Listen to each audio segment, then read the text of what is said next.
So in this episode we'll talk about objectives. Dota is a game of objectives. Obviously there's the towers, there's the barracks, and ultimately there's the engine. That's the biggest objective of the game, destroying the enemy engine.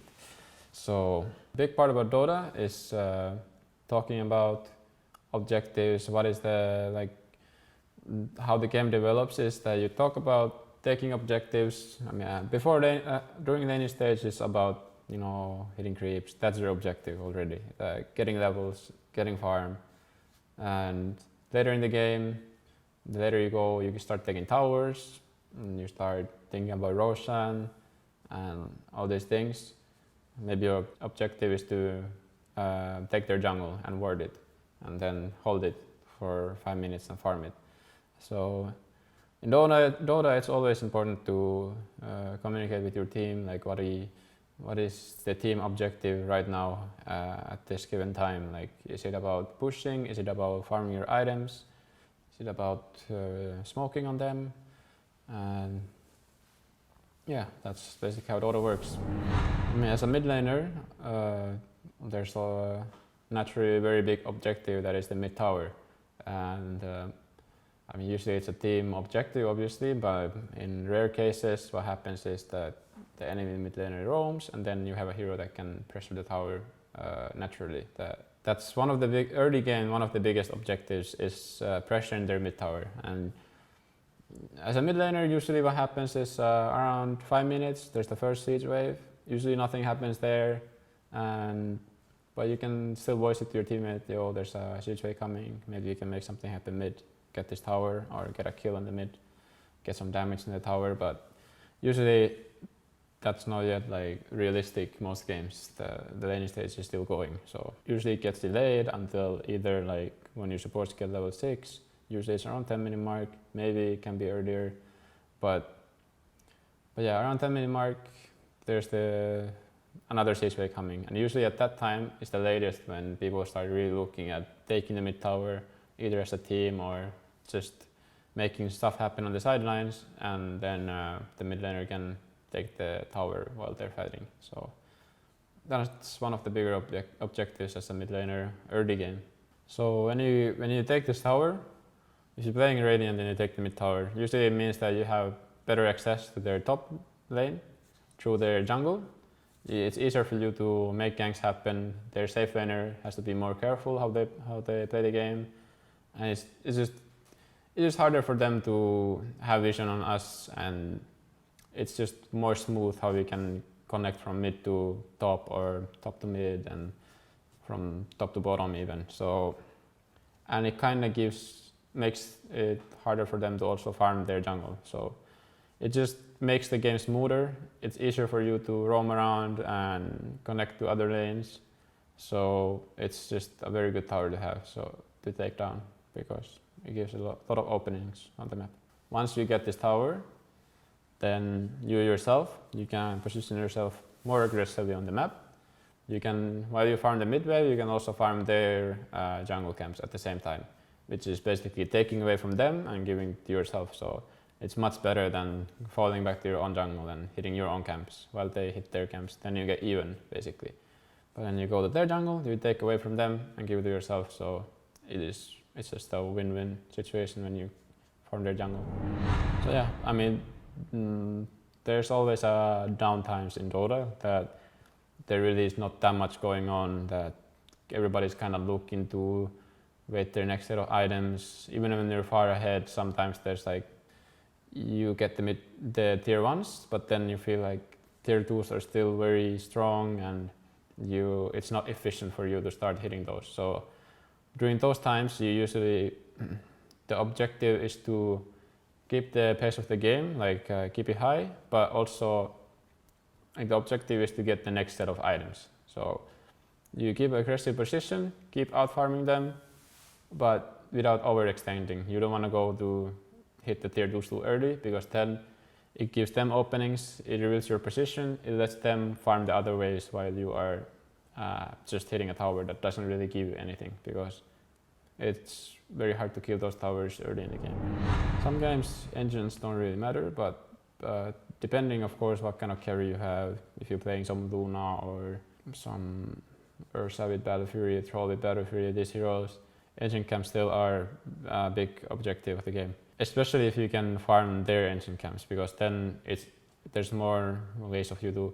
Like if you farm your own ancient camps, you're kind of stuck in the side of the map you don't want to play on. So the amount of resources you can get there is pretty limited. So ideally, you don't stay in that area for a long time. Maybe you go there to get the camp, but you get out of there fast. So you don't really play around those areas as much as you would before. But now it's more about you like sweep through the map, get the farm you have, then you get on the, if you're Radiant, you get on the top side of the map, and this is like, there's so much resources there to farm. You get the wave, you get the jungle, you have easy access to the mid lane and the top lane if you find pickoffs there. So you can be way more active if you play on that area.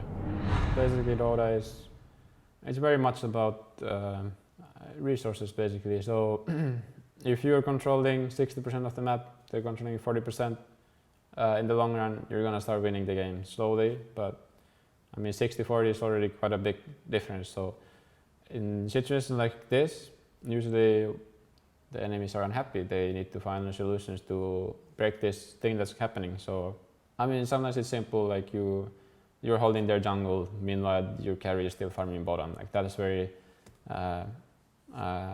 easy example that if you're Radiant, I'm the Radiant mid, I'm farming their jungle, my carry is farming bottom, then enemies should already realize that this is not okay. Like we are holding their jungle, we are also farming bottom, that's way too much for us.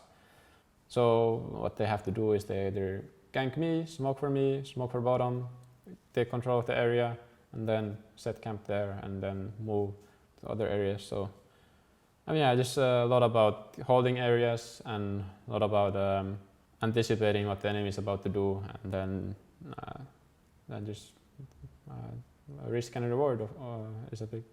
Like you have to think about what's the risk of me pushing this bottom wave as a carry. Probably it's a high chance they're there. Like probably you don't want to show there. Maybe you should just TP in mid and farm mid wave, because then the team is around there and then it's easier to connect.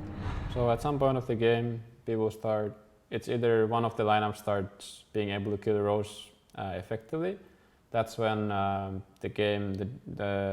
map changes for both teams, because at this point of the game, if you are the team that cannot kill it, you still cannot leave the area, because then they can go there. So obviously you have to gravitate on the top area of the map. So you farm there, you ward around that area, and then you just keep the control of the rows and like keep an eye on it all the time. But then like sometimes there's a situation that nothing is really happening. Both teams are just farming, but you are farming a little bit more. But then your team's like, we want to Roche, and then but your lineup is kind of awkward at taking it. Takes a long time to kill it.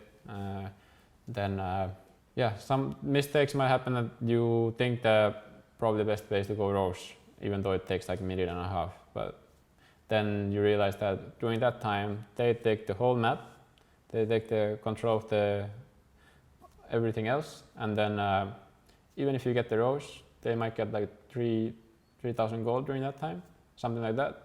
So you fall behind even though you get the Roche. So sometimes you have to be smart about how you approach the objectives. Same with like tier 2 towers.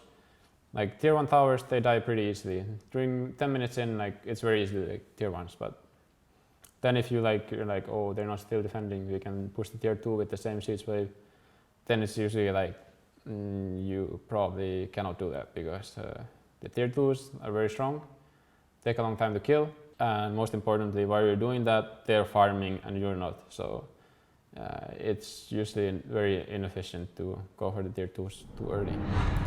So in this replay, I'm playing Invoker, and I just want to showcase like the first objectives of the game and overall like how you want to approach the objectives as a mid laner, and a smart way and not too forced way. Like here, it's very natural. 10 minutes in, there's a siege wave.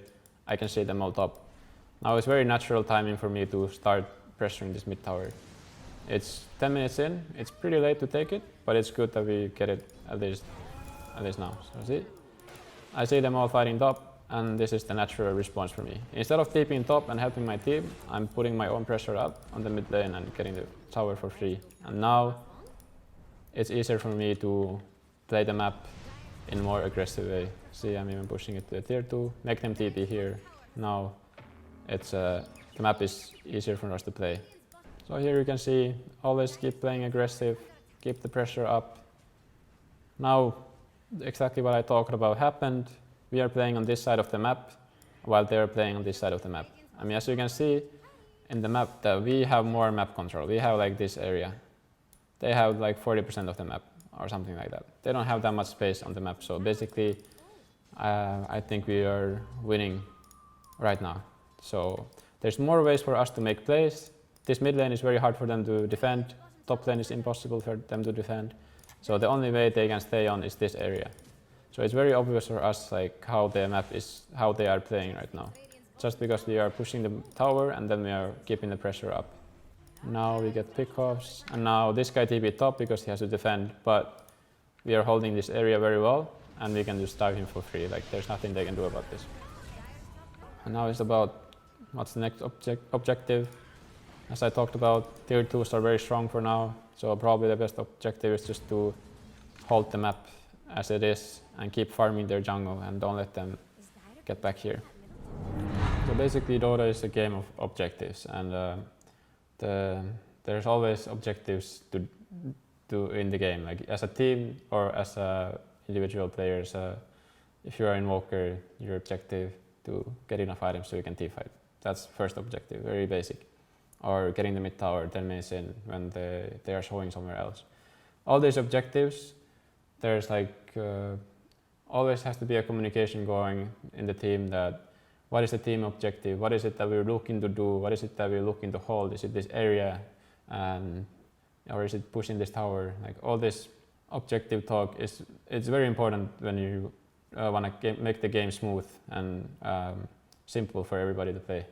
Because if you don't have a clear plan in the head, like if you want to push towers or not, like if you're like, oh, what are we doing exactly? Are we just farming and stuff? Then it becomes more chaotic and everybody feels more stressed because you don't have a clear plan, like what is the objective of the game. So